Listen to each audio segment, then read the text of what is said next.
Hello everyone, my name is Vivian and today I'll be reading from part of this book. It's called The Coconut Children and it's my debut novel. It was published in March last year and it's about two teenagers named Sonny and Vince. They used to be childhood friends and they're actually next door neighbors, but they grew apart since they were little because Sonny is growing up in a really strict household. And Vince, the book actually begins when Vince returns from his 2-year sentence at juvenile detention. The section I'm going to read is the beginning of chapter 10.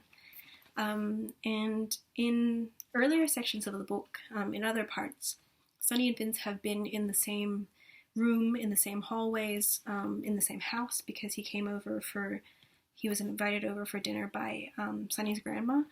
But they don't really, Sonny fantasizes about him, but there's no real connection between them, and there's no, we don't see any glimpse of the children that they used to be and the friendship that they used to have when they were young. So this is why my favorite chapter is chapter 10, because it's just the first time that we get a sense of what they're like when they're little, and they finally meet. Then they finally kind of notice each other. So I'll just start reading now. Chapter 10, The Stash. Since Vince left their house that evening, Sonny had become a soul tied to its senses in semantic knots. Her capacity to reason pretzeled logic in painful ways. At times, she even questioned if she could make the ontological claim that Vince had been over for dinner, since he hadn't so much as tasted her mother's cooking. Some weeks passed with no further interaction between the two. He didn't seem to bother much with school anymore. Of the 12 periods of drama he'd had, Sonny had seen him twice, and on both occasions, she tried to orchestrate their passing each other in hallways or courtyards, but nothing came of it, not even a feeling. Vince had a strange power to look people straight in the eye and make them feel invisible. Which is why, when she overheard her mother on the phone talking about how he'd been visiting his little sister, her heart went out of her mind. Sonny was now more eager than ever to shimmy out to the front of the house and check for mail. She propelled herself ever higher from the trampoline to spy over the fence. When she hung the laundry to dry, she stretched her time translucent under a cobweb of old bed linen, anything to catch a glimpse. He'd only come home in the evening, so the most she could see of him was an outline through the living room window. Even so, Sonny was too impatient for sleep those nights. She wondered if there was any chance their proximity made her appear in his mind. Might his mother have mentioned her name over dinner? Was he lying in bed right now? Could he be thinking of her? One windy afternoon, Sonny's mother decided her hair was getting too long and took her to a nearby salon built at the back of somebody's house. Large bottles of peroxide and rolls of catering foil lie stacked in a corner. Just inside, the hairdresser's month-old baby slept noiselessly on a hammock. Sonny's mother reminded her that her hair was holding on to all her bad luck, and it needed to be chopped off ahead of exam time. No matter how Sonny tried to dispute her hair's ability to absorb misfortune, she could not change her fate.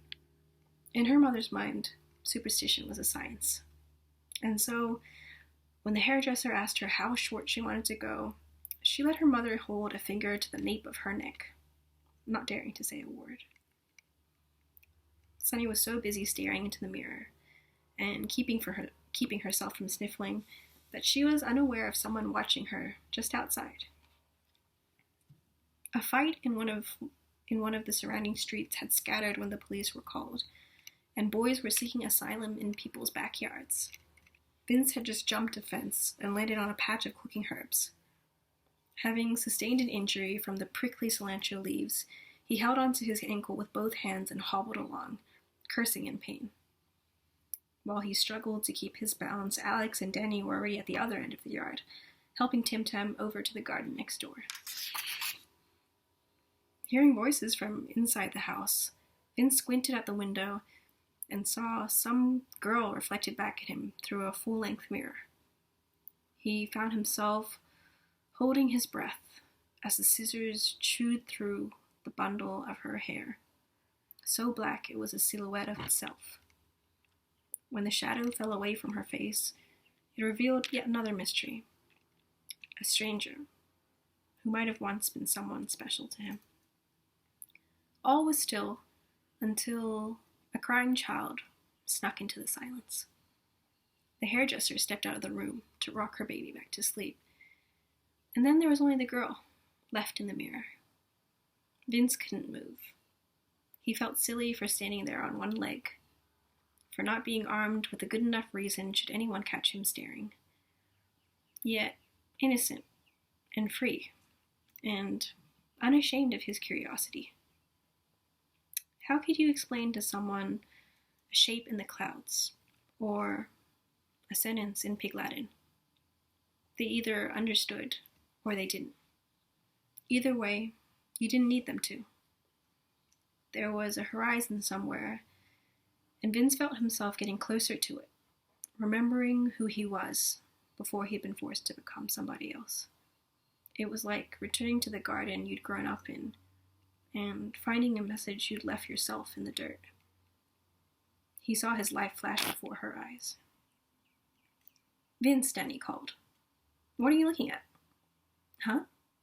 Nothing," Vince answered, shaking his head a little.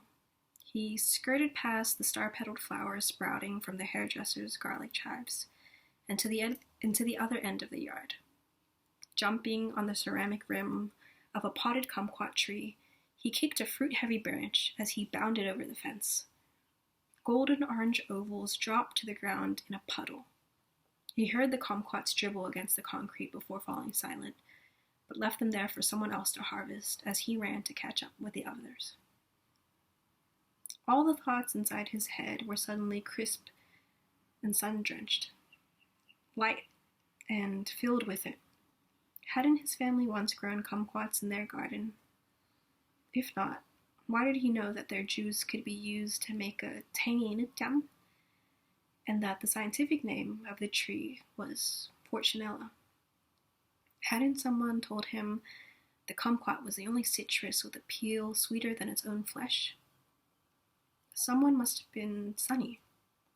Vince thought it had been years since she'd last crossed the bridge between his ears, and yet, having seen her only a second ago, he realized she looked almost exactly like he'd always remembered.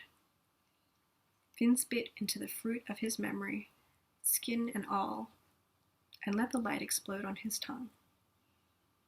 He closed his eyes and saw Sonny, standing on the grass with dew and dirt-dampened feet, a crown of butterfly clips in her bowl-cut hair.